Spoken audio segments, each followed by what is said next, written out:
Shavua Tov, Gertov et bientôt Shabbat Shalom. On a un parasha Trouma, une parasha très technique, mais vous allez voir quels belles beaux enseignants nous pouvons retirer de cette parasha qui décrit, comme vous le savez, la construction du tabernacle, du Mishkan. Alors je vais commencer par rappeler un petit peu rapidement le contexte. Le Midrash, sous la forme d'une métaphore, nous donne tout de suite le ton du Mishkan. C'est quoi le Mishkan? Sous la forme d'une métaphore. Il y avait un roi qui avait une princesse qui a grandi, c'était la fille unique de ce roi. Et cette princesse est arrivée en âge de se marier. Et le roi, il a fait poser une condition avec son gendre. Il lui a dit, mon cher gendre, je te donne ma fille unique, c'est impossible pour moi de me séparer d'elle, je ne peux pas me séparer d'elle, c'est ma fille unique. Donc là où tu iras, tu créeras une petite pièce, un petit appartement pour moi. Là où tu iras avec ma fille, tu prépareras une petite pièce pour moi, voire un petit appartement, voire une petite suite, je ne sais pas. Ainsi, Akadosh Baruch Hu a dit à Klal Israël, j'ai une fille unique, la Torah. Je la chéris, je l'aime, etc. Je ne peux pas m'en séparer. Donc là, je vous donne la Torah, Matan Torah. Il y a les Luchot, mais je ne peux pas m'en séparer. Donc il va falloir vous créer un lieu pour l'accueillir. Et le lieu, c'est quoi? C'est le Mishkan. Le Mishkan, c'est le lieu où on accueille la Torah donnée au Har Sinaï, et c'est le Mishkan. La métaphore est magnifique, et elle nous donne bien le sens, le ton de cette paracha. Maintenant, je voudrais commencer ce shiur par rappeler un grand tzaddik qui s'appelait le Rabbi Meshulam David Soloveitchik Zichrono Livracha, qui nous a quittés, on est encore dans l'année, il est parti du Corona. Et cet homme qui était le fils de Rav du Briskerov, le petit-fils de Rav Chaim Soloveitchik, était un grand Talmid Chacham, il est mort à 100 ans, il était Rosh Yeshiva à Yerushalayim, et il dit la chose suivante. Daber el bnei Israël veikru li teruma. Donc je traduis, c'est très simple, parle aux enfants d'Israël et qu'ils prennent pour moi un prélèvement. Vous savez que c'est une phrase qui a fait couler beaucoup d'encre, pour beaucoup de raisons, mais une des raisons pour laquelle l'encre a coulé, c'est parce qu'on ne dit pas veikru li teruma, on dit veitnu li teruma. Parle aux enfants d'Israël qu'ils me donnent de la teruma, qu'ils me donnent un prélèvement, pas qu'ils me prennent. Le mot veikru, c'est prendre, mais c'est pas l'idée. L'idée, c'est donner la teruma. Pourquoi veikru li teruma? Voilà la question très connue que je voudrais ici poser, que le Rav pose, et il voudrait répondre par une Gemara dans Kiddushin. Vous savez très bien que les Kiddushin sont appelés Kiikar Ish Isha. Kiikar Ish Isha, c'est le terme utilisé dans Kitetse pour désigner les Kiddushin. Maintenant, il y a des sugyot dans Kiddushin d'Avav. D'Avav, il y a une sugya qui dit que il faut que ça soit Natanhu ve'amarhu, c'est-à-dire qu'il faut que lui donne la valeur. Donc aujourd'hui on donne une bague, mais en fait ça veut dire une valeur d'argent. Donc ve'natanhu, il faut que lui donne, parce que vous avez compris, souvent on a ce problème sous la choupa, il y a des gens qui sont un peu loin, et ils voudraient faire un échange de bagues, comme ça se fait dans d'autres religions. Il dit non, ici la Torah elle demande bien que ce soit l'homme qui prenne femme, c'est-à-dire l'homme doit donner à sa femme une valeur argent, et c'est pas un échange, il n'y a pas d'échange de bagues, c'est lui qui donne et qui prend sa femme de cette façon. Et veikar kiikar ishisha, c'est l'homme qui prend femme, c'est pas la femme qui prend un homme. Bien. Maintenant, il y a une exception à cette règle. Une exception à cette règle qui n'est pas vraiment une exception. C'est, en vérité, imaginons qu'il y a ce qu'on appelle Adam Chashuv. Il y a une exception dans Daf Zayin, dans la Gemara, qui s'appelle Natina Adam Chashuv. Donner à un homme Chashuv, un homme important. Qu'est-ce que c'est donner à un homme important? C'est que si une femme, elle donne une valeur argent à un homme important. C'est elle qui donne l'argent, vous avez bien entendu. C'est elle qui donne la bague ou une valeur argent. Et lui, il accepte, il prend la bague, et les Kiddushin sont dits de la façon suivante. Behahi ana'a, par le profit que tu as, madame, de ce que ce monsieur ait accepté de recevoir un don de ta part. Comme c'est un homme très important, il ne reçoit pas de tout le monde de l'argent, il n'a pas de contact avec tout le monde, déjà qu'il accepte un cadeau, c'est un kavod, c'est un plaisir, c'est un kavod, c'est un honneur, etc., etc. Behahiana, par ce profit que tu as, madame, que moi, homme, ton homme, j'accepte de recevoir ton argent, déjà, elle est me d'échette par cette hana, ce profit-là, ce plaisir-là. C'est-à-dire, en fait, elle reçoit quelque chose. Elle ne reçoit pas d'argent, mais elle reçoit une valeur, quelque chose qui a de la valeur. Que cet homme est accepté de recevoir son cadeau, etc. Donc, en fait, vous avez raison. L'argent est passé de la femme aux mains du mari. Donc, c'est pas bien du tout. C'est le contraire de ce que nous avons dit jusqu'à présent. C'est lui qui donnait à sa femme et pas sa femme qui doit lui donner à lui. C'est vrai. Mais ici, il y a autre chose. Le fait d'avoir accepté, alors que c'est un homme important, c'est lui donner à elle quelque chose qui a de la valeur, une hana, un profit. Et on peut être mekadesh, on peut consacrer, on peut faire des kiddushin avec ce profit-là. Vous avez entendu? Dit Akadosh Baruch Hu, veikru li truma. Akadosh Baruch Hu, est-ce que c'est Adam Chashuv? C'est pas Adam Chashuv, c'est la personnalité la plus importante qui soit. Qu'il accepte, Akadosh Baruch Hu, de recevoir nos dons, d'accepter d'installer sa Shekhinah, sa présence divine, dans un lieu construit par les hommes. Est-ce que c'est pas Adam Chashuv, un homme important, qui reçoit et qui, c'est très appréciable qu'il accepte de recevoir nos dons. Donc c'est pour ça que c'est écrit Veikru li teruma. C'est pas Veitnu, c'est Veikru. C'est qu'en fait, ici, on veut nous rappeler ce principe, qu'Akadosh Baruch Hu, il prend notre trouma, il prend nos dons. Et cette prise de dons est la partie la chose qui a le plus de valeur de tout le Mishkan. Il ne faut pas croire que le Mishkan, ah là là, qu'est-ce qu'on est généreux, on fait un don pour le Mishkan. C'est pas du tout comme ça qu'il faut voir les choses. Sois heureux de voir le mérite d'avoir un don accepté par Akadosh Baruch Hu qui accepte de construire une maison et qui accepte ton don. C'est déjà un grand mérite, ça. Il ne l'accepte pas de tout le monde. Vous avez compris, c'est l'inverse. C'est pas nous qui faisons une tova à Hachem, c'est pas nous qui rendons service à Hachem. C'est Hachem qui accepte notre don. Et il accepte notre don, veikru li teruma. Qu'il prenne pour moi la teruma, ça veut dire que véritablement, Akadosh Baruch Hu dit, bon, j'accepte de prendre la teruma, j'accepte. J'accepte de prendre la teruma, j'accepte de recevoir la teruma. Voilà la notion du Mishkan. Et donc, alors effectivement, il y a effectivement quelque chose de très intéressant ici, c'est qu'on sait tous que le Mishkan, le Saint des Saints, le Kodesh HaKodashim, dans lequel il va y avoir le Aaron HaKodesh, l'Arche Sainte, sur lequel il va y avoir le Kaporet, sur lequel il va y avoir les deux chérubins qui se font face. Vous savez tous quelle est la symbolique des chérubins. Vous savez, c'est des Gemarot explicites dans Yoma et ailleurs, qui disent que lorsque les Juifs accomplissaient la volonté d'Hachem, les deux chérubins se faisaient face. Et lorsqu'il y avait... c'était autrement, ils pouvaient se donner le dos. Miraculeusement, les chérubins étaient donc le lieu où se révélait la qualité de la relation entre Akadosh Baruch Hu et Israël. Donc c'est pour ça qu'il y a deux chérubins, Hachem qui donne et le clan Israël qui reçoit. Et il faut que ça aille ensemble. Donc les chérubins, c'est véritablement le modèle, l'élément, le lieu qui permet de mesurer, parce que des fois c'était pas l'un en face de l'autre, c'est des fois j'étais juste un petit peu en décalage. Ils se faisaient pas face, mais juste qu'il y avait un qui regardait un peu vers la droite, un peu vers la gauche. Donc c'est pas vraiment dos contre dos, mais c'est pas vraiment face à face. Donc vous voyez déjà qu'il y avait quelque chose qui était un petit reproche. Ça veut dire qu'on pouvait mesurer l'attachement d'Akadosh Baruch Hu. Donc évidemment, si tout se passe bien, c'est comme un mariage. Vous avez raison. Le Kodesh HaKodashim, c'est le Saint des Saints, et le lieu où Hachem retrouve son peuple. Donc c'est un lieu de mariage. Donc veikru li teruma, on fait allusion au Kiddushin, et on rappelle qu'ici les Kiddushin se feront comment? C'est qui fait les Kiddushin à qui? Qui doit prendre la bague et le donner à qui? Qui c'est l'homme et qui c'est la kala? Qui c'est le khatan et qui c'est le kala dans la relation avec Hachem? Dites-moi. Évidemment, le khatan c'est Akadosh Baruch Hu, et nous on est la kala. On est bien d'accord, il n'y a pas de question là-dessus. Nous, on est la Kala, et lui, le Khatan. Donc, qui donne la bague?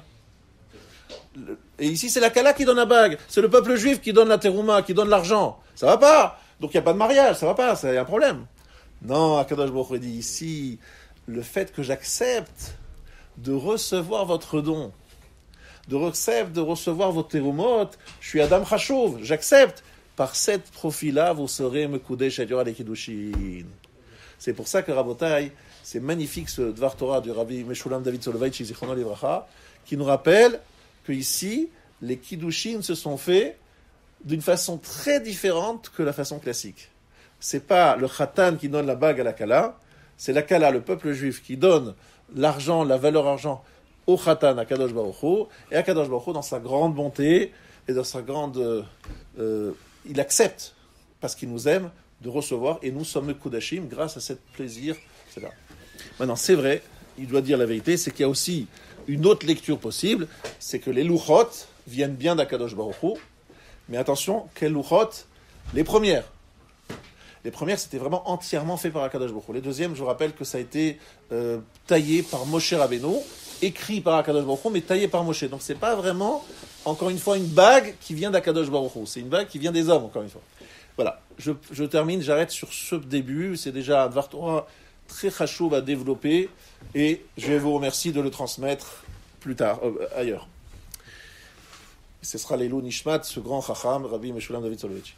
Maintenant, Rabotai, on va continuer notre shiur et découvrir dans le descriptif du Mishkan des choses magnifiques. Déjà, vous le savez, on va prendre dans ce shiur deux images, deux métaphores. L'une, le corps humain, et l'autre, la tefila. Ce sont deux métaphores que nous allons, et avec lesquelles nous allons relire le Mishkan à travers ces deux métaphores. Le corps humain va nous dévoiler des secrets. Une partie on a déjà dit, une partie on n'a pas dit encore. Donc vous allez écouter bien parce qu'il y a une partie qui est nouvelle, qui est 5782. Il y a, dans le Mishkan, vous le savez, on va parler de trois parties principales. On va distinguer trois parties principales. Le Kodesh HaKodashim, le Saint des Saints, il y a le Aaron HaKodesh, l'Arche Sainte, avec les chérubins, vous le savez. Je le fais très vite parce que tout le monde ici est censé le connaître. Dans la deuxième partie qu'on appelle le Kodesh, il y a la table face à la menorah, le Mizbeach HaZahav, c'est-à-dire l'autel en or sur lequel il y a les Kétoret.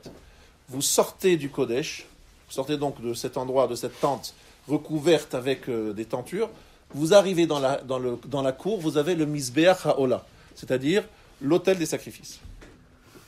Voilà en gros ce qui se passe dans le Mishkan. On va regarder le corps humain. Le corps humain, on va passer de bas en haut. Donc la partie basse, c'est l'intestin et l'estomac. Même le foie. Leur rôle, c'est quoi? C'est de prendre la nourriture qui vient de l'extérieur, de la travailler, on va dire de la disséquer, de la détravailler, de la détruire et de l'intégrer dans le corps. Vous avez bien entendu. Que fait l'estomac? Que fait l'intestin? C'est ça.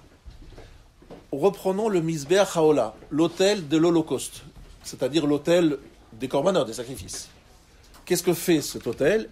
Brûle dessus, d'abord les sacrifices, on verse dessus, on brûle dessus aussi les menachot, les offrandes de farine et d'huile, et on verse dessus les nesachim, c'est-à-dire les libations de vin. Donc véritablement, on a ici, sur l'autel, un peu le remake, si on peut dire, de ce qui se passe au niveau du corps humain. C'est qu'on prend quelque chose d'entier, et on le travaille, on le détruit, d'accord, comme un peu les sucs gastriques, et la force que développe l'estomac et l'intestin pour détruire et brûler et intégrer ces différents éléments. Ça, c'est très connu, je la fais rapide. Ensuite, vous avez un rideau, et puis vous rentrez dans quelque chose où il y a trois éléments. Alors, dans les trois éléments, vous avez, je vous rappelle, le Mizbeach HaKetoret, vous avez à droite le Shulchan, la table, et à gauche, la menorah. Vous savez que ce que dit le Malbim, il dit que ici, c'est la poitrine. Le haut de la poitrine, dans lequel il y a un ensemble qui s'appelle poumon, cœur, poumon. Ça fonctionne ensemble, vous le savez très bien. Donc ici, la table avec les pains de proposition, les chamapanim, et la menorah, c'est le cœur et le poumon. Les poumons. Pourquoi? Quel est le cœur et quel est le poumon? Le poumon, je vous rappelle, il capte l'air externe pour fixer l'oxygène, pour pouvoir le placer sur les globules rouges, pour que le sang grâce à la pompe que représente le cœur, se répand dans tout le corps et apporte l'oxygène dans tout le corps. Donc ça veut dire, le poumon, c'est le pain, et le cœur, c'est la menorah. Et je vais vous expliquer tout de suite pourquoi, dans quelques instants, vous allez comprendre que c'est pour beaucoup de raisons, c'est dans ce sens-là qu'il faut le voir. Et après, je reviens, vous avez compris. Je passe encore un rideau, et j'arrive au Kodesh HaKodashim, au Saint des Saints, et là je suis dans un Aaron, avec 3 caisses. Le Mahalbi me rappelle que pour arriver au cerveau, vous avez 3 étapes à traverser au niveau de du crâne. Vous avez une membrane qui est juste sur le cerveau, qui le protège. Vous avez évidemment la boîte crânienne. Vous avez encore une autre membrane. Vous avez... Voilà. Vous avez 3 éléments, comme les 3 caisses. Je vous rappelle qu'il y avait quand même 3 caisses, qui est très bizarre, pour mettre dedans les louchot, les tables de la loi. Donc, le cerveau est comparé aux tables de la loi, et les caisses, c'est la boîte crânienne. Vous avez compris ? Voilà. Il reste 2 ustensiles qui n'ont pas été expliqués. C'est quoi le misber hazav, l'autel en or, et les chérubins. Voilà. C'est 2 choses qui n'ont pas été expliquées. D'accord ? Bien. Maintenant, pour comprendre les choses, il faut aller au fur et à mesure, expliquer les choses lentement, et bien montrer la symbolique.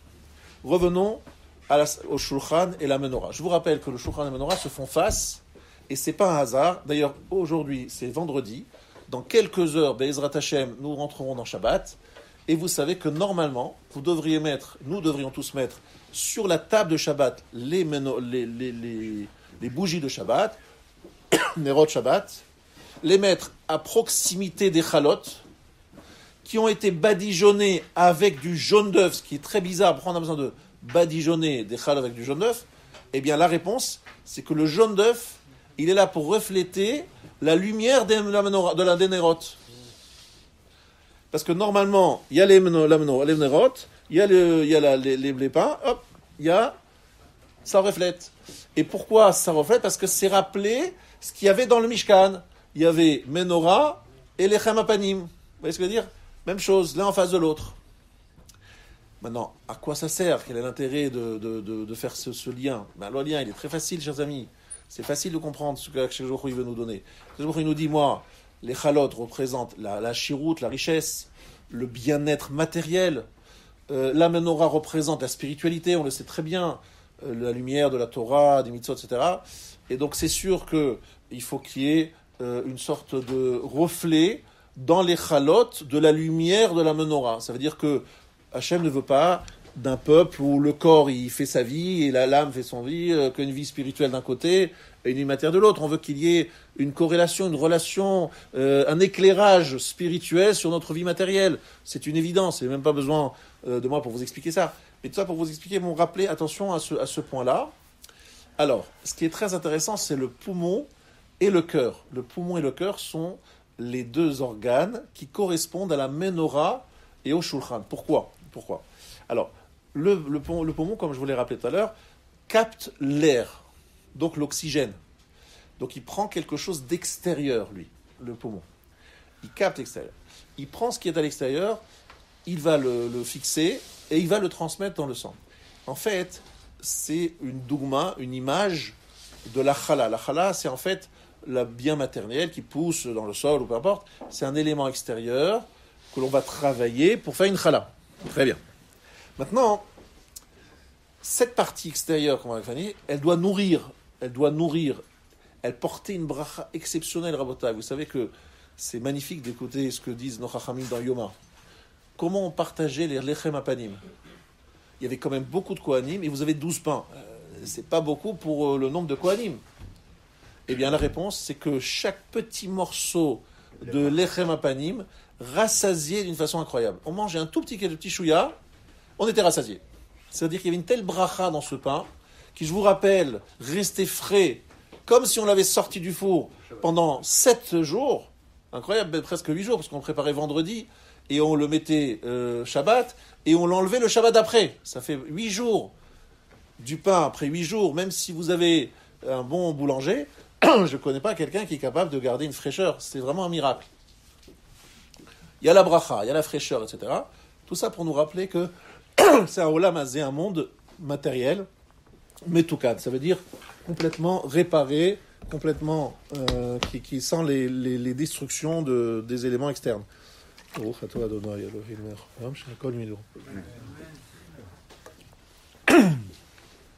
Très bien. Maintenant, on va aller un petit peu plus loin. Vous savez que le cœur est un organe qui est très important dans la symbolique juive. Mais la plupart des gens ne se posent pas vraiment la question pourquoi le cœur est au cœur même, si je peux dire comme ça, de la symbolique juive pour une raison très précise que je vais essayer de développer. Lorsqu'on a une émotion, le cœur réagit en battant très fort. Donc on peut sentir d'une façon très palpable les émotions d'une personne à travers son cœur et les effets que le cœur a sur le corps humain. D'accord ? Donc ça s'appelle lève, c'est l'émotion d'un homme qui a reçu la Torah, qui a compris la Torah, qui a la lumière de la Torah, mais qui réagit avec... Et en fait, vous le savez, je l'ai dit je ne sais combien de fois, Rahmana liba bae. Akadosh Baruch Hu, ce qu'il veut, c'est le cœur. Et je vous ai expliqué 20 fois que c'est au milieu, parce que ce qui est le plus important, on met toujours au centre. Vous avez une grande table. Ceux qui sont au milieu sont les gens les plus importants. Et en fait, le centre du corps humain, c'est le cœur. Et je vous ai expliqué plusieurs fois, c'est l'émotion. Qu'en fait, ce qu'Hachem il veut, c'est qu'on vive les mitzvot, qu'on les ressente, qu'on aime la Torah, qu'on ait vraiment de l'émotion dans notre pratique religieuse. Pour y arriver, il a mis le cerveau entre la tête et les parties basses du corps, c'est-à-dire entre la réflexion et l'action. Et en fait, nous n'avons pas vraiment de moyens d'ordonner à notre cœur d'aimer, de ne pas aimer, de ressentir. On peut toujours dire au cœur, aime Hachem, voilà, ve'afta et Hachem elokecha. Bon, monsieur le cœur, aime Hachem. Le cœur, il n'entend pas des ordres, et c'est pas parce qu'on a donné un ordre qu'il va réagir. Je ressens pas. Je présente un shidour à un jeune garçon, je dis voilà, c'est une Kala magnifique, future Kala, tu vas voir, c'est une fille qui a cache toutes les cases. Il dit, moi je veux bien, mais je ressens rien pour elle. Donc ça marche pas, ça fonctionne pas, on peut pas se marier avec quelqu'un qu'on sent rien, aucune quégère, même si c'est sur le papier, c'est quelqu'un de parfait. Il y a ce qu'on appelle l'émotion. Cette émotion, on l'obtient par l'action et la réflexion. En réfléchissant sur l'importance de la Torah et des mitzvot, en agissant, en faisant, en accomplissant la Torah et des mitzvot, même si aujourd'hui on ne ressent rien, mais on le fait, il y a des chances que action et réflexion amènent à sensibilisation. Voilà ce que nous avons comme grand principe, je l'ai dit peut-être au moins 10 000 fois, j'exagère un peu. Et au centre du corps, donc il y a le cœur qui est le lieu le plus important. Rahmana libabay, Akadosh Baruch Hu, il veut le cœur, voilà, c'est ça qu'il veut sentir qu'on l'aime vraiment. Donc le cœur et la menorah sont, comme je vous l'ai dit, une symbolique, sont liés l'un à l'autre. Parce que la menorah, par rapport, vous avez très bien compris qu'il y a deux symboliques de la Torah dans le Mishkan. Il y a les luchot, mais ça on ne les voit pas, c'est enfermé dans une boîte, personne ne lit jamais. Personne n'ouvre le Aron HaKodesh pour lire les luchot. Donc ça reste enfermé. Et la menorah, c'est la Torah qui apparaît, qui est vivante, qui est éclairante, qui est d'accord ? Donc c'est la Torah qui est vécue, qui est apparente. Donc c'est la Torah qui va justement être notre accompagnatrice dans notre quotidien. Mais c'est important que nous ayons les louchot dans les boîtes comme une sorte de repère, de référent. Je compare ça souvent, je ne sais pas si c'est une bonne comparaison, l'étalon du maître se trouve posé quelque part, à Paris d'ailleurs, le maître étalon, le kilo étalon.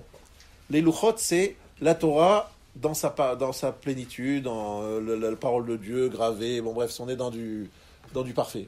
Les menorahs, c'est s'occuper dans le monde matériel, donc face au lechem apanim, éclairer le monde et se confronter au lechem. C'est-à-dire, lechem, vous savez que c'est le même mot que le mot milchama. Lechem et milchama, c'est très proche. Il y a plusieurs termes achila, lechol, ça veut dire aussi exterminer. C'est exterminer et manger. C'est-à-dire que c'est intéressant que c'est toujours assez guerrier, quoi. Parce qu'en fait, c'est le combat de l'homme avec la matérialité qui est toujours un peu une tension, mais qui, grâce à la menorah, doit être éclairée, doit être complétée, doit être donc harmonieuse.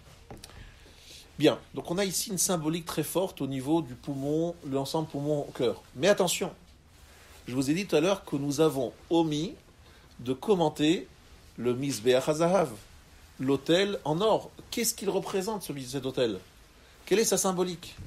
Pendant des années, je disais des choses, et aujourd'hui je dis autrement, je dis très franchement, parce que j'ai vu un Zohar Kadosh qui explique que le Mizbeach Zahav est véritablement le lieu de l'amour, du lien et du kesher profond entre Hachem et son peuple. Et je vais vous expliquer des Gmarot qui montrent que c'est véritablement un point très important, et je vais vous expliquer après ce que ça correspond au niveau du corps. Vous avez dans le Mizbeach Zahav deux symboliques que nous avons répétées aussi plusieurs fois, que je vous rappelle rapidement. Le Mizbeach Zahav, c'est un truc incroyable, c'est un miracle. On met du feu sur une fine couche d'or qui est plaquée sur du bois. Normalement, ça n'a aucune chance de résister. La Gemara pose la question, elle dit que c'est un miracle de plus. On mettait du feu sur de l'or qui fond et du bois qui brûle. Bon, franchement... Donc c'est véritablement un miracle. Maintenant, à quoi correspond cette couche d'or? La Gemara dit, ça parle des Juifs qui ne sont pas très appliqués dans la Torah, dans les mitzvot, qui ont juste une couche d'or qui représente leur mitzvot. C'est fin, très fin, il n'y a pas grand-chose, mais c'est en or, parce qu'ils font des belles mitzvot quand même, mais pas beaucoup. Donc c'est fin. Mais cette fine couche de mitzvot les protège du feu du Guéhinam. Le feu du Guéhinam n'aura pas de prise sur eux, dit la Gemara, parce qu'ils seront protégés par la fine couche d'or qu'ils ont, c'est-à-dire les mitzvot qu'ils ont accomplis. C'est-à-dire que même un poché Israël, quelqu'un qui est assez loin de la Torah, il fait des mitzvot, et ces mitzvot ont une valeur protectrice. Et en plus, vous avez les 11 ingrédients des Ketoret, dont j'ai parlé très souvent, les 10 qui sentent bon, le 11e qui sent pas bon, ce Chelbena, le 11e qui mélangé au 10, ça donne une meilleure odeur. Donc c'est aussi cette notion d'accueillir le 11e qui est pas très religieux, pas très pratiquant, dans le minyan des 10 qui sont fervents. Voilà. Et leur capacité de le faire entrer et de montrer non seulement que sa présence est pas subie, mais au contraire, elle est intéressante pour nous faire avancer nous aussi dans notre capacité d'accueil et d'influence, est également un élément important pour comprendre les lectorets. Donc le Mizbeach représente une sorte d'ouverture vers l'autre, vers celui qui est un peu loin, et en rappelant qu'Akadosh Baruch Hu dit tous les Juifs, peu importe qui ils sont, il y a un point de contact entre Akadosh Baruch Hu et lui. La ahava, l'amour d'Hachem, ne dépend pas de notre pratique. Il aime les Juifs parce que c'est ses enfants, quoi qu'ils fassent.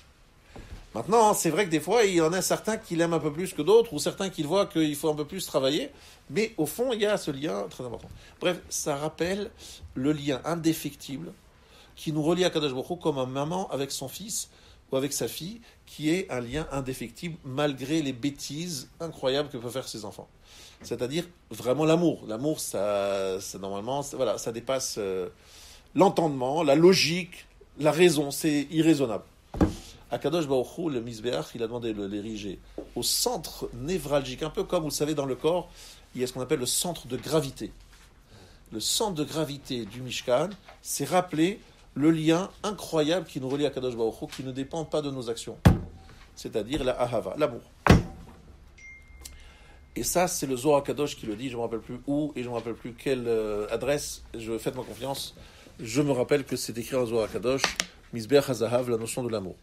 Donc, alors que le Mizbeach HaOla, le Mizbeach de l'Holocauste, c'est le Mizbeach des sacrifices, c'est un Mizbeach, au contraire, on s'attaque au Averot, à la matérialité, on la dissèque, on la détruit, on la décompose. Bien. Maintenant que vous avez compris cela, vous saurez que lorsque vous voyez le Beth Amikdash, vous voyez donc un corps humain représenté d'une autre façon. Quel est l'intérêt de faire une métaphore entre le corps humain et le Mishkan et nous? C'est qu'Akadosh Baruch Hu dit « Veshachanti betocham » je résiderai en eux, et vous savez que ça veut dire qu'Akadosh Baruch Hu, au départ, devait résider dans le cœur de chacun d'entre nous.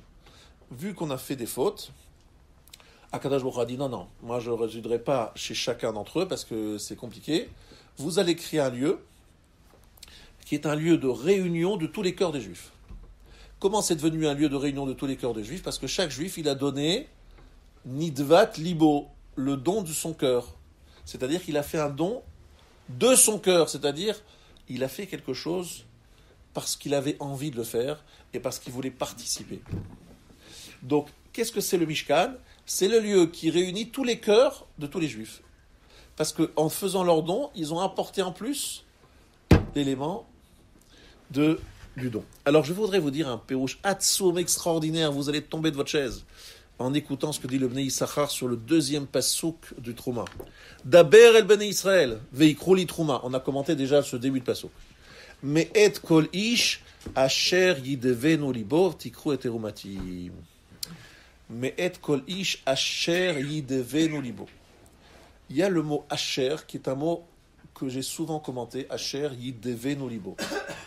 Celui qui va ressentir, qui voudra faire son nom de cœur. Deuxième passage de la paracha. Ici dit le Bnei Issachar. Vous savez très bien que le mot Israël est composé de deux parties. La première lettre et la dernière, Yud et Lamed, avec au milieu, il reste le mot Asher. Qu'est-ce que c'est Asher? Comme j'ai expliqué de nombreuses fois déjà ici, c'est 501 en valeur numérique. Asher, 501 en valeur numérique, c'est les valeurs numériques. C'est associer les 248 membres d'un homme aux 253 membres d'une femme, selon la Gemara dans Bechorot, selon Rabbi Akiva. Il y a 253 membres, tout le monde n'est pas d'accord là-dessus. 248 plus 253 égale 501. Lorsque vous associez les membres d'un homme, l'homme et une femme, vous voulez dire qu'en fait, il y a une relation intime entre l'homme et la femme, ils ne forment qu'un. Donc c'est Asher, c'est le moment où Akadosh Baruch Hu retrouve son peuple et il y a une communion, un mariage. Mais qu'est-ce qui reste? C'est ça qui est très intéressant. Qu'est-ce qui reste à part Asher? Il reste la première lettre, Yud, et la dernière lettre, Lamed. Li. Areat mekudeshet li. Li, c'est à moi. Alors écoutez bien, il faut bien écouter jusqu'au bout, le Dvar Torah. Ça veut dire qu'en fait, les kiddushin, le mariage juif, il a deux étapes. Il y a les kiddushin, où je dis à une dame, madame, acceptez-vous de recevoir mes kiddushin? Elle dit oui. Si elle dit oui, je lui donne un bague et je lui dis écoutez madame, à partir d'aujourd'hui, vous êtes à moi. C'est-à-dire que vous êtes à moi. On n'est pas mariés encore, on est juste reçu les kiddushin. Aucun autre homme ne doit exister dans votre tête, dans votre cœur. C'est fini. Vous êtes à moi et il n'y a plus personne d'autre. Et c'est pas encore fini le mariage. Deuxième étape, c'est les nisouin, où je me dis maintenant on va vivre ensemble, on va créer une relation intime ensemble. Mais c'est deux étapes. Première étape, elle exclut tout autre homme. Deuxième étape, elle se donne à moi. C'est ça le mot Israël. Li et Asher. Alors regardez ce passouk. Daber el bene Israël. Veikru li teruma me et kolish Asher yidvenu libo. Il y a le mot li et le mot Asher dans ce passouk. Mais le mot Asher. Alors d'abord Rachid dit Veikru li lishmi. Tout de suite Rachid dit li. Pourquoi s'écrit Veikru li? Il est étonné par ce Rachid. Veikru évidemment. Veikru Trouma. Pourquoi li à moi? C'est pour nous dire que ça doit être l'ishma. Ça veut dire que li, c'est aussi une allusion au lit de Israël.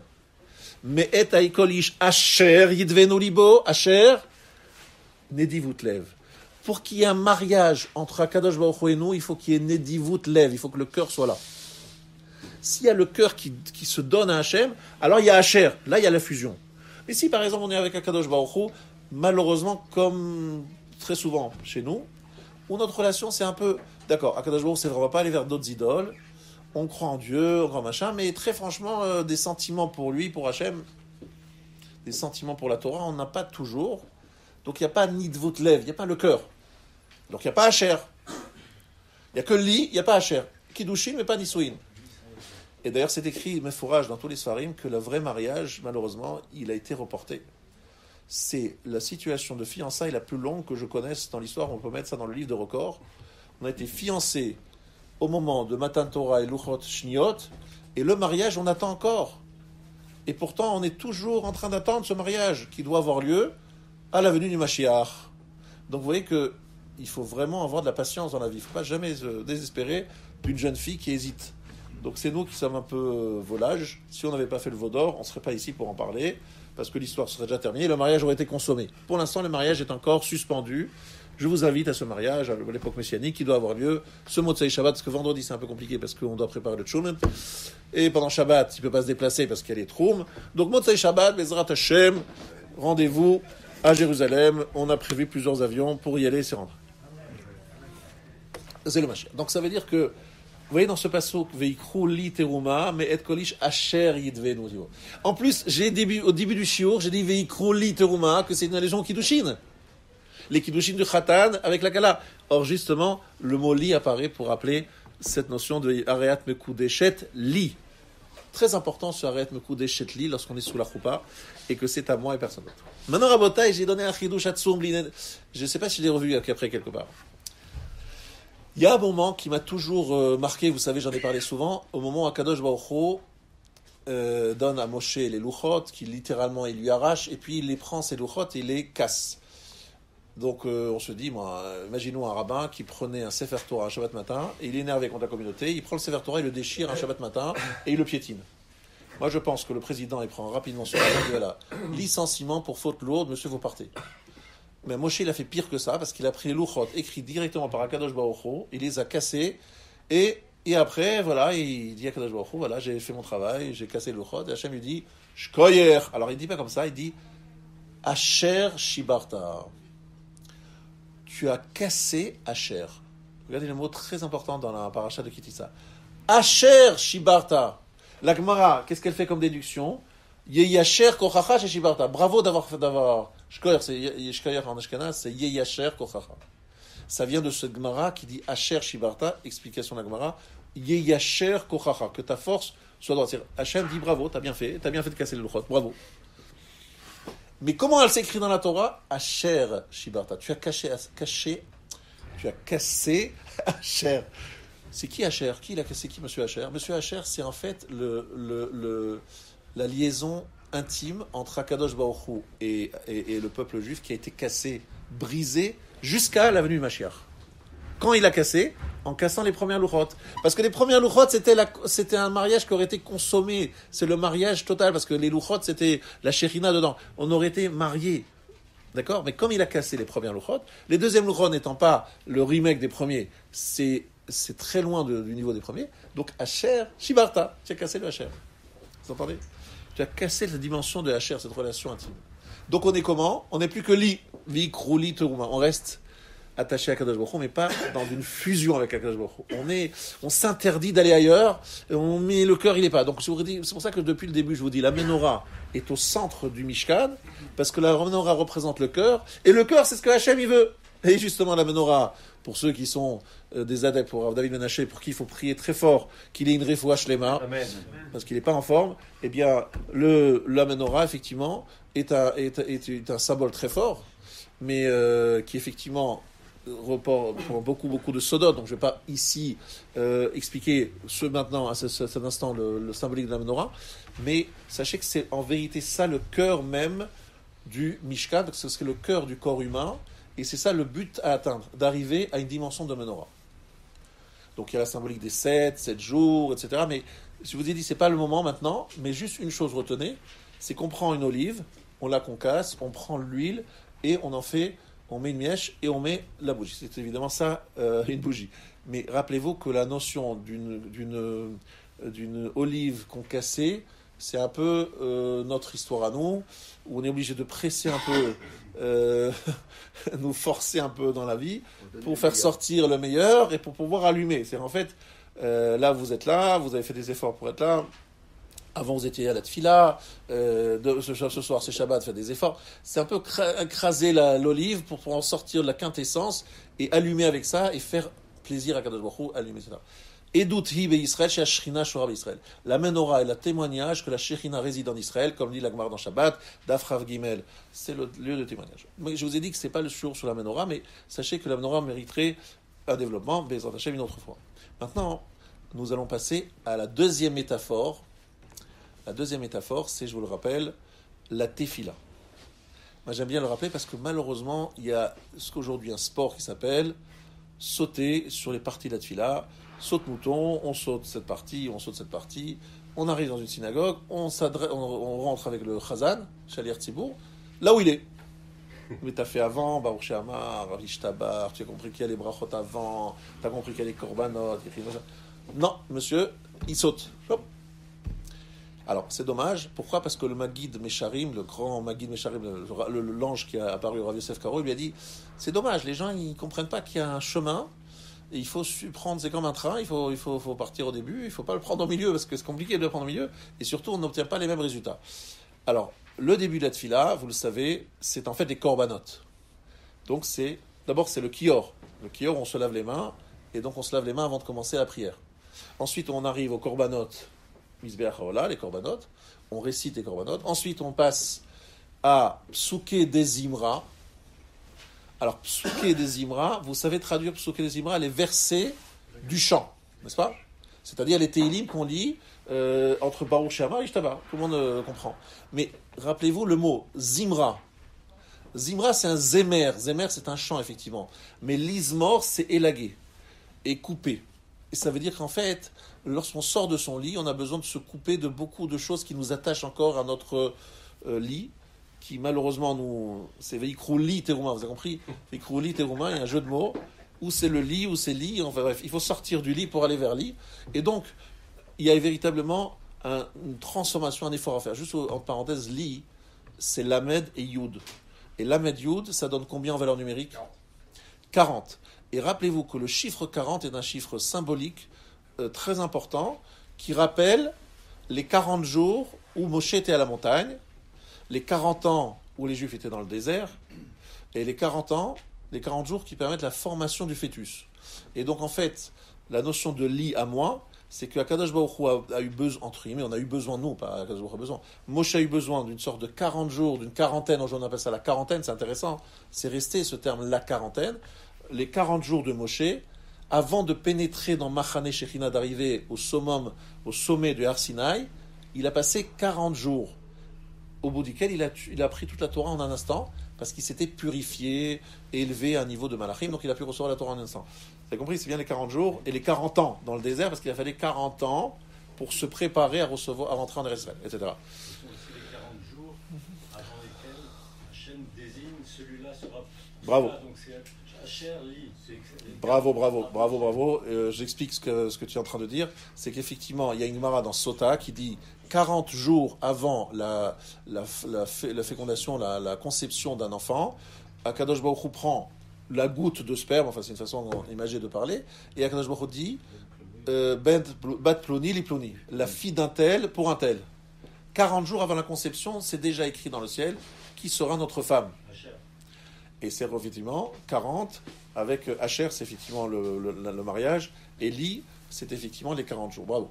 En tout cas, on revient à notre sujet, c'est la notion de Tfila. La Tfila, donc, Psuké des Imra, ce sont des psukim qui viennent pour couper notre relation avec le lit, avec le monde matériel, et chanter. Et donc ça, je dis, c'est toujours le parochet. Parochet, c'est une sorte de rideau qu'il faut traverser pour entrer dans le Kodesh, et ça, c'est les psuké des Imra. On rentre dans le Kodesh, il y a trois acteurs, la table, la menorah et le Mizbeach HaZahav, que nous retrouvons dans les 3 bénédictions du Shema et les 3 parashiot du Shema. Le trio, 3 parashiot du Shema, 3 bénédictions, 2 avant, 1 après, c'est une constante, 3. Pourquoi 3? Parce que c'est les trios du Kodesh. Et qu'est-ce qui correspond à quoi? Le Shulchan, c'est le regard sur le monde, qui est la première bénédiction, qui est Yotzer HaMeorot, sur le monde. Ahavat Olam, ou Avaraba, c'est Torah, donc c'est la Menorah. Et après Kriyat Shema, vous avez Gaal Israël, la troisième bénédiction, troisième partie, qui est liée au Ketoret, où on rappelle l'amour qu'a Akadosh Baruch Hu pour nous, qu'il a montré à travers les miracles qu'il nous a donnés, qu'il nous a octroyés, et dont il nous a fait bénéficier en sortant d'Égypte, mais qui nous aide tout le temps, qui nous aftanu. On parle là-bas de la Ahava, c'est très marquant. Le troisième bénédiction, c'est Vididim Avrouyam, les Yedidim, les amis d'Akadosh Baruch Hu. Et on rappelle de la Ahava qui nous relie avec Akadosh Baruch Hu. Donc on a effectivement trois ustensiles, 3 bénédictions et 3 parties du schéma. Tout cela, c'est très intéressant, on est au niveau du 3.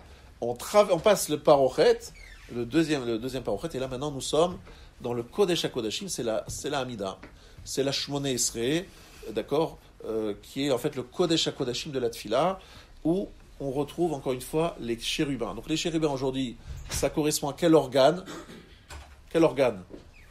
Aucun organe. Correspond au face-à-face, Shechina, Klal Israël. Akadosh Baruch Hu, Kutsha Berichu, ou Shechinte, et Knesset Israël. Et donc ils se font face, et c'est en fait la finalité du Mishkan, c'est de retrouver ce que j'ai dit au début du shiur, le fameux roi qui a une princesse, et il ne peut pas s'en séparer, et il dit écoutez, j'aimerais bien. Maintenant, ce qui se passe, c'est qu'on va aller plus loin. C'est pas simplement une fille dont il ne peut pas savoir qui est la Torah, c'est qu'Akadosh Baruch Hu, à travers la Torah, qui est sa fille, il va avoir une relation avec nous. Et là, je cite un Zohar Kadosh que vous connaissez tous, Kutsha Berichu, Oraita Israël Chadou. Kutsha Berichu, la Kadosh Baruch Hu, le Saint béni soit-il en bon français. Oraita, c'est la Torah. Et Israël, c'est un seul. C'est une trilogie qui en fait ne fait qu'un seul. Ces trois éléments, c'est-à-dire que lorsqu'on étudie la Torah, on s'attache à Hachem. Vous voyez ce que je veux dire? On ne peut pas dire on s'attache à la Torah. On pourrait malheureusement utiliser la Torah à des fins purement intellectuelles, mais ça, c'est pas s'attacher, c'est pas la Torah. La Torah, c'est s'attacher à Kadosh Baruch Hu derrière la Torah. Et donc créer une liaison très forte à travers ce trio qui est représenté par le Kohen à Kippour, le représentant d'Israël, la Torah qui est dans les Luchot qui se trouve, etc., et la Shekhinah qui se trouve sur le Kaporet. Vous savez, la Shekhinah qui se trouve sur les Kaporet. Et donc il y aurait une sorte de trio gagnant dans ce Kodesh HaKodashim, où il y a également, on retrouve la dimension du 3, puisqu'il y a 3 caisses, c'est très bizarre. Pourquoi avoir besoin de 3 caisses pour mettre un des Luchot? Alors je vous ai donné l'image du crâne, mais la dimension du 3, vous le savez, c'est tout simplement ce qui nous permet d'accéder à la Torah, c'est thèse, antithèse, synthèse, c'est-à-dire toujours une marloquette résolue. Aujourd'hui, vous avez accédé à la Torah par à Bet Shammai, Bet Hillel, Bet Shammai, et après, qu'est-ce qu'est la halakha? Vous êtes toujours dans une sorte d'opposition, parce que c'est de cette façon, une façon binaire, résolue, que vous arrivez à vraiment intégrer le message de la Torah. C'est une des raisons pour laquelle il y a 3 caisses. Il y en a évidemment beaucoup d'autres. Et je vous laisse aussi un peu vous-même chercher et trouver. Je suis sûr que vous allez vous documenter. Moi, je suis en train de terminer mon shiur pour vous expliquer qu'en fait, la terouma, le prélèvement, c'est très intéressant d'ailleurs ce mot. Terouma, c'est prélever. En fait, c'est être capable d'associer à son don un morceau de son cœur. C'est prélever, c'est prendre une partie de soi-même, oui. L'argent, c'est pas une partie de moi-même. J'espère, en tout cas, que l'argent, c'est pas une partie de moi-même. On n'est pas Picsou et Harpagon. Donc, c'est qui l'argent? L'argent, c'est un moyen d'exprimer mon attachement à quelque chose. C'est une façon de dire, voilà, je suis attaché à toi, etc. La femme, pour une femme, pour pouvoir se marier, il faut lui donner de l'argent. Et tout le monde trouve ça pas très romantique, hein, très franchement. Déclaration d'amour, je veux bien, mais donner de l'argent, il faut que ça vaut une prouta, monsieur le témoin? Ça vaut bien une prouta, je lui donne? En plus, c'est pas quelque chose qui a beaucoup de valeur. On insiste sur le fait que ça n'a pas beaucoup de valeur. C'est quelque chose d'assez commun. Et madame, elle reçoit la bague, dit ah oui, je suis marié parce que j'ai reçu une bague. Je dis franchement. En plus, cette bague, elle ressemble un peu à une prison, ouais, c'est rond. Comme si monsieur, elle était emprisonnée par son mari qui lui dit voilà, c'est très simple à partir d'aujourd'hui. Ton espace s'est beaucoup réduit. Jusqu'à présent, tu pouvais te marier avec n'importe quel homme, et à partir d'aujourd'hui, il y a moi, et il n'y a que moi. Donc c'est tu es à moi. Donc c'est un peu ça l'idée. Mais en fait, cette notion d'argent qui est donnée, ce kinyan, c'est en fait nous rappeler l'achat du terrain d'Ephron. Et je termine là-dessus, puisque vous savez qu'on apprend ça de Ephron. Ephron, c'est Afar. Ephron, c'est l'homme attaché à la poussière. Que fait Abraham? Il va acheter le champ d'Ephron. Pourquoi? Pour y mettre Sarah, sa femme. Il enterre sa femme dans le champ acheté à Ephron. Il y a une idée extraordinaire. C'est l'endroit de lequel on apprend, de cette transaction-là, on va prendre le mariage. Quel rapport entre les deux? Donc il y a évidemment une volonté de relier une femme à un champ, sadé. Un sadé, il y a déjà le côté physiologique. Lorsque tu as un champ et que tu mets une graine, il va se pousser une plante. Lorsque tu mets dans une femme une graine, il va y avoir un enfant. Donc déjà, c'est ce côté purement biologique, psychologique, etc. Mais il y a évidemment une idée très intéressante dans le mot sadé. Sadé, c'est le symbole de Esav. Ish sadé. Et qu'est-ce que fait Yaakov lorsqu'il arrive devant Yitzhak? Yitzhak dit Vine re'ach beni ke re'ach sadeh asher beracho Hashem. Yitzhak ressent l'odeur du champ que Hashem a béni. Vous entendez? Le sadeh, le champ béni par Hashem, c'est le Gan Eden. Il dit donc je peux te donner les brachot. C'est lorsqu'il retrouve la dimension de sadeh, sadeh ce n'est pas juste une femme ou un champ. Sadeh c'est un lieu de cultivation, de culture dans lequel il y a une sorte d'un potentiel qui apparaît. Un potentiel qui n'est pas évident, qui va apparaître.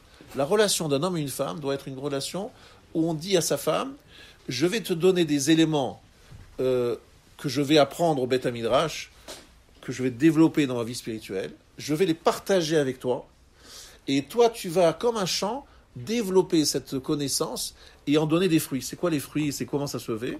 Grâce à l'éducation qu'elle donne aux enfants. C'est quoi l'éducation qu'elle donne aux enfants?